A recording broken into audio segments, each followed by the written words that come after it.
Assalamualaikum warahmatullahi wabarakatuh. Berjumpa lagi kita di channel TU Berbagi.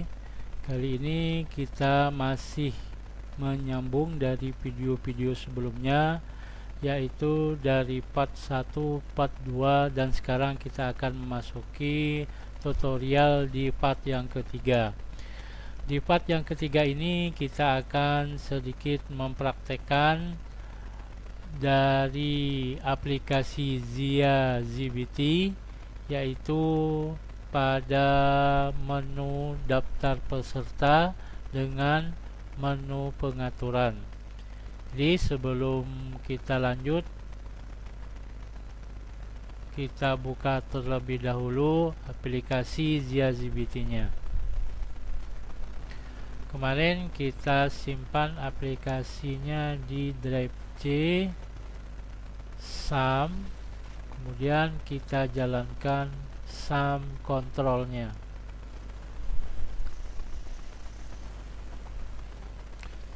Apache start, MySQL kita start juga. Sudah berjalan dengan normal, kita minimizekan dulu. Kemudian kita jalankan aplikasinya.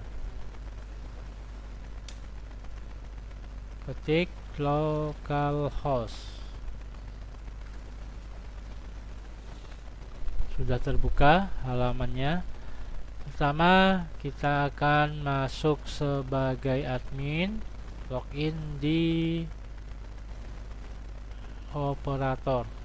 Username-nya klik admin dan passwordnya ketik admin. Login. Kemudian kita langsung aja. Pertama kita akan mengganti atau menambah user. Di sini masih atas nama orang lain atau nama pemilik dari aplikasi ini. Bagaimana nantinya kita akan mengubahnya menjadi milik kita sendiri. Di situ ada di pengaturan, di menu pengaturan, kemudian bagian pengaturan user, klik.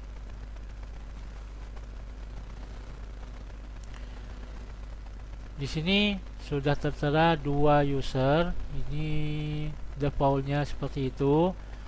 Untuk menambah atau menghapus, kita bisa langsung di tombol tambah user, atau sebelumnya kita ingin menghapus user yang lama, dapat dilakukan dengan klik edit, kemudian tombol hapus.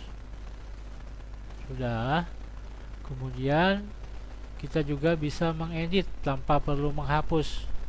Misalkan kita edit di sini, username-nya sudah default, tidak bisa diubah, hanya bisa diubah password, kemudian label, nama, dan opsi-opsi serta keterangannya.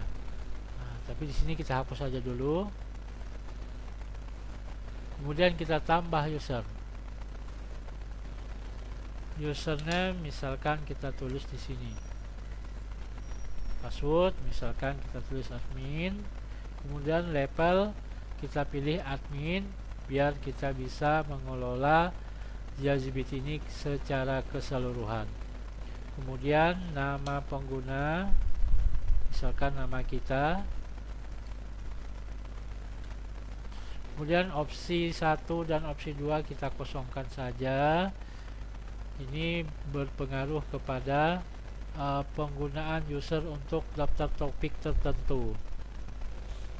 Kalau kita pilih daftar topik, maka username yang kita pilih atau yang kita buat ini hanya bisa mengelola daftar topik tertentu kalau kita pilih. Kalau kita kosongkan, berarti maka user dapat mengelola soal semua topik. Di sini ada keterangannya. Kemudian untuk keterangan kita pilih admin saja di sini sebagai admin. Kemudian simpan. Sudah ada. Sekarang kita coba untuk login sebagai diri kita sendiri di sini, yaitu kita logout dulu. Kemudian username, password admin, login. Nah, sini udah tertera nama kita sendiri, artinya ini sudah menjadi admin untuk aplikasi ZiaGPT yang kita install di laptop atau komputer kita sendiri. Kemudian pengaturan yang kedua adalah pengaturan ZiaGPT. Sini nama komputer basic test di sini dapat kita ubah. Misal kita ubah menjadi nama sekolah, SMP Negeri 1 Manekutau, contoh ya. Keterangan bisa kita ubah juga. Penilaian sumatif, penilaian sumatif. Misalkan Bapak Ibu mengajar matematika, tulis matematika.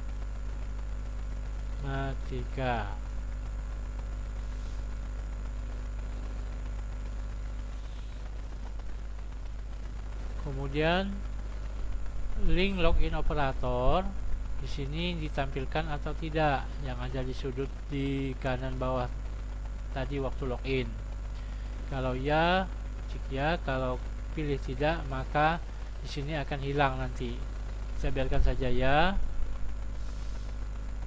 Kemudian log mobile exam bro, artinya apakah nanti siswa yang masuk ke aplikasi ZiaGPT ini untuk mengerjakan soal itu boleh menggunakan browser lainnya, atau kalau kita pilih ya, itu khusus menggunakan exam browser milik ZiaGPT.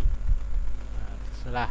Kalau kita udah memiliki aplikasi exam browser untuk ZiaGPT, maka klik ya. Di sini udah dijelaskan pada part yang kedua bahwa kalau kita memilih iya menggunakan exam browser ZiaGPT, maka aplikasi atau browser lainnya tidak dapat membuka aplikasi ZiaGPT.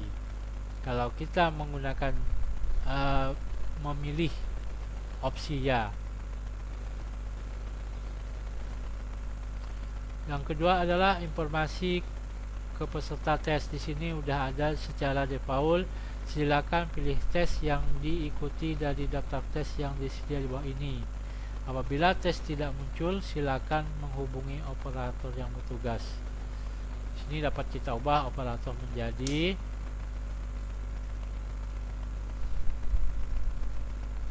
Bapak, Ibu pendidik. Nah,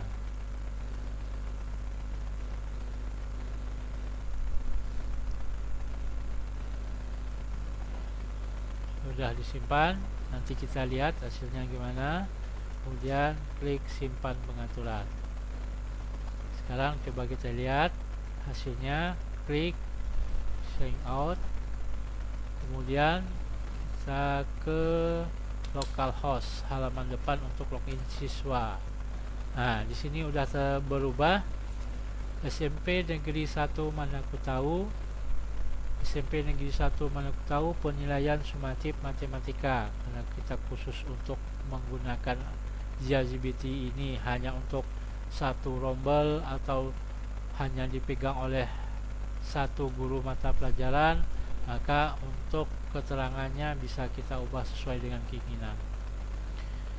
Oke, itu untuk pengaturan user dan pengaturan halaman untuk login pack bagi peserta didik.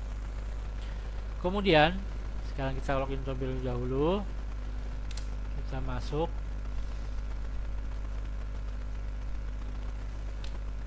Kemudian yang kedua adalah di menu daftar peserta.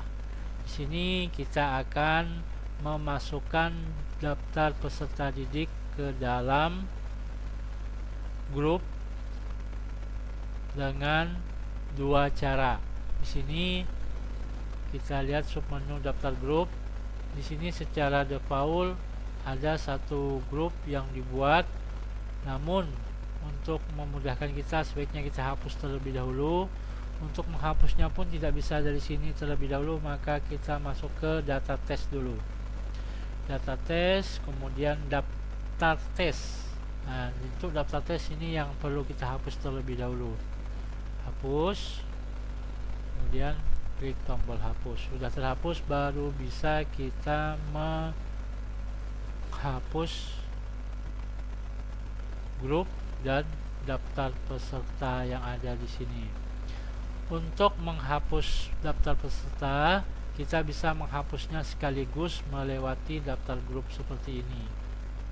Jadi misalkan kita ingin menghapus yang ini, maka klik edit, klik tombol hapus, maka secara otomatis daftar peserta pun akan terhapus karena sesuai udah masuk ke dalam grup yang kita hapus tadi. Kemudian bagaimana cara kita ingin menambah grup dan menambah daftar peserta didik yang baru? Di sini kita harus membuat daftar grup terlebih dahulu. Sebagai contoh, kita tambahkan grup. Sini kita tulis grup pertama kelas 7A, misalkan, tambah. Kemudian kita tambah lagi kelas 7B.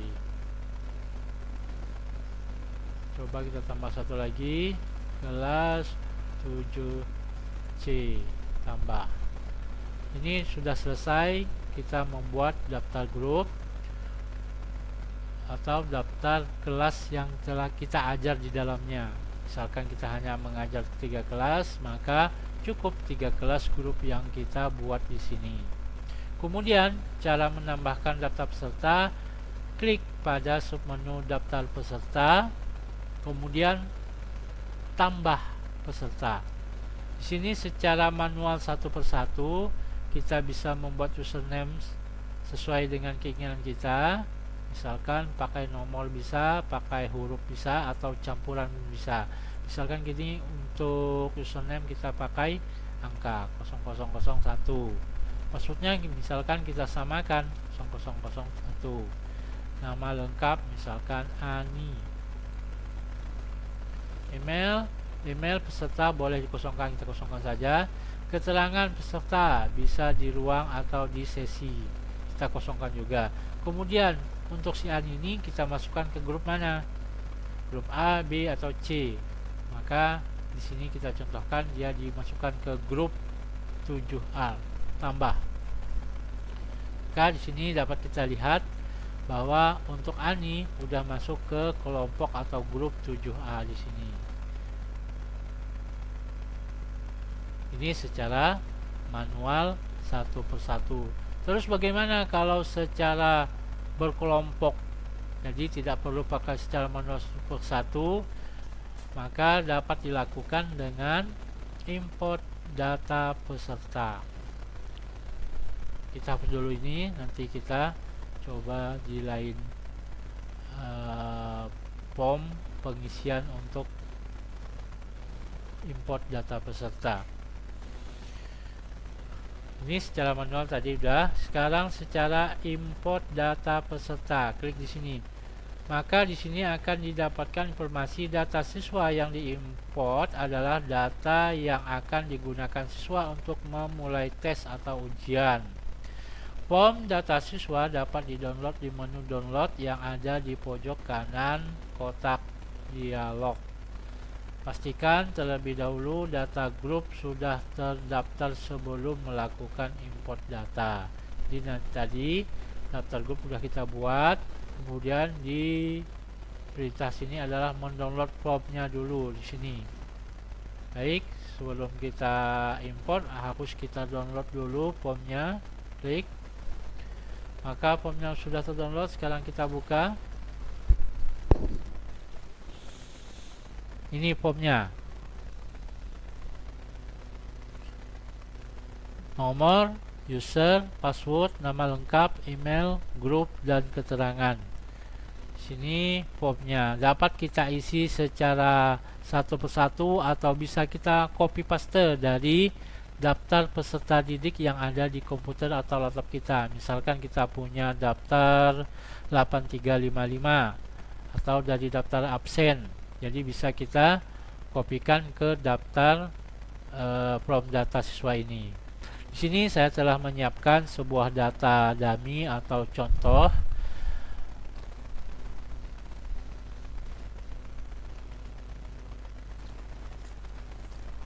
Kita kopikan saja, misalkan nama.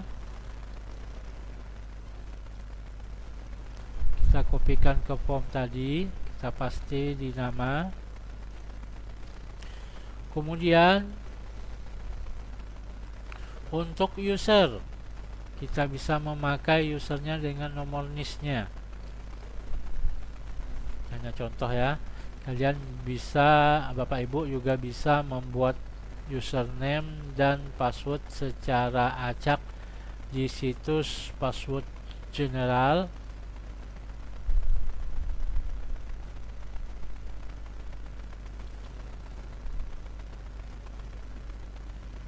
Username-nya kita samakan aja username dengan password, hanya sebatas contoh. Untuk username itu jangan sampai ada yang sama, sedangkan untuk password itu sama semuanya, tidak masalah. Jadi hanya sebatas contoh. Sedangkan email dapat kita kosongkan. Kemudian grup, misalkan dari sini kita buat grup kelas 7A.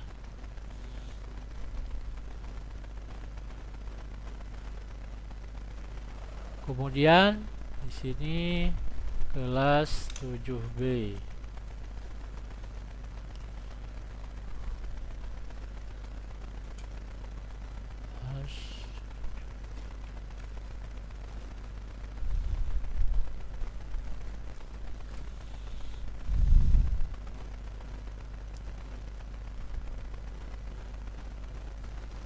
Dan terakhir kelas 7C. Untuk keterangan kita kosongkan saja. Ini data sudah siap digunakan, kita simpan. Kemudian kita coba lakukan import data melalui import peserta ini. Pertama, pilih terlebih dahulu file yang tadi kita buat atau form. Di sini hasil downloadnya yang telah kita buat tadi. Kemudian open, kemudian import. Baik, di sini ada informasi keterangan. Jumlah data yang berhasil diimport adalah 24. Jumlah data yang gagal diimport adalah 0. Jumlah total baris yang diproses adalah 24. Jadi dari data yang kita import ini semuanya sudah masuk sebanyak 24 sesuai dengan daftar yang ada di sini. Jadi tidak ada yang terlewatkan. Jadi bisa kita cek di bagian daftar peserta sini. Klik. Maka semua peserta sudah masuk. 24 orang. Kemudian kelompoknya masing-masing. Ini juga dapat kita filter sesuai grup.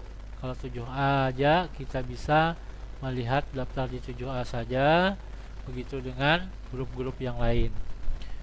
Kemudian kalau kita ingin menambah, misalkan ada ketinggalan siswa 1 atau 2 orang, kita bisa menambahkannya secara manual di sini.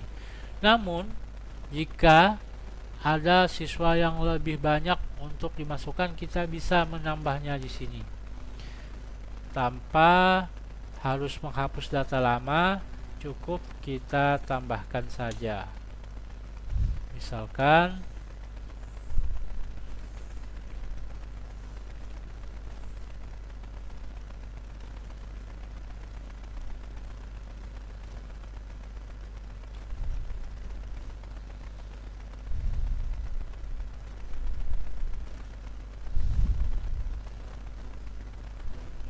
kita tambah 4 misalkan untuk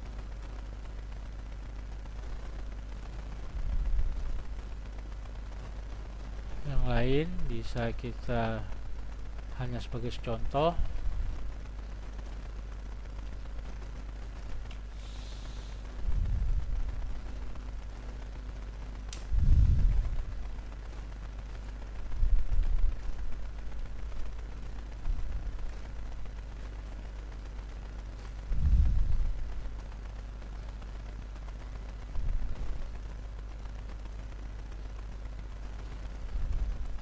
Oke, kita simpan. Oh maaf, salah, bukan di sini, tapi di data from data siswa di sini.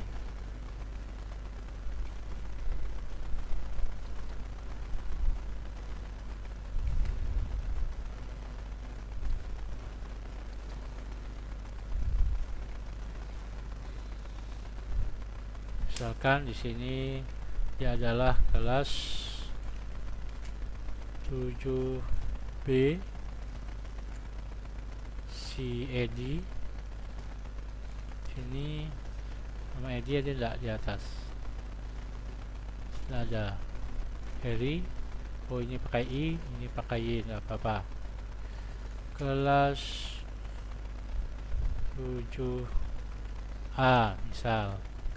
Ini kelas 7C dan ini kelas 7B. Kemudian kita simpan, kemudian kita upload ulang untuk import data kekurangan siswa tadi. Ini kemudian open dan import. Untuk informasi yang sudah digunakan tidak akan masuk kembali, hanya data yang baru saja yang dapat masuk ke dalam import data siswa. Jadi yang sudah ada akan gagal, dan di sini ada keterangan sudah digunakan. Sedangkan data 4 yang baru kita masuk itu bisa terimport dengan sukses. Jadi jumlah total yang data yang ada di sini menjadi berjumlah, lihat, 28 peserta didik. Sedangkan siswa yang tadi tidak akan terhapus datanya, hanya saja tidak akan terinput kembali. Kalau kita lihat daftar sesuai grup, maka akan tambah. Kalau 7A tadi yang 8 orang menjadi 9 orang, kemudian 7B yang tadinya 8 orang menjadi 10 orang, kemudian 7C yang awalnya 8 orang menjadi 9 orang. Ini adalah contoh cara penambahan peserta didik baik secara manual maupun secara import secara massal. Jadi demikianlah tata cara pengisian atau pengaturan untuk menu pengaturan user dan pengaturan ChatGPT, serta untuk input atau import data secara manual ataupun secara keseluruhan. Demikian tutorial kali ini, mudah-mudahan bisa dipraktekkan di rumah atau di sekolah. Nanti kita akan berjumpa kembali di part yang selanjutnya, insya Allah membahas tentang modul serta soal, import soal Word, import soal spare part, daftar soal, dan file manager.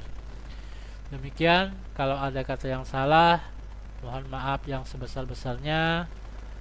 Akhir kata untuk pertemuan kali ini, wassalamualaikum warahmatullahi wabarakatuh.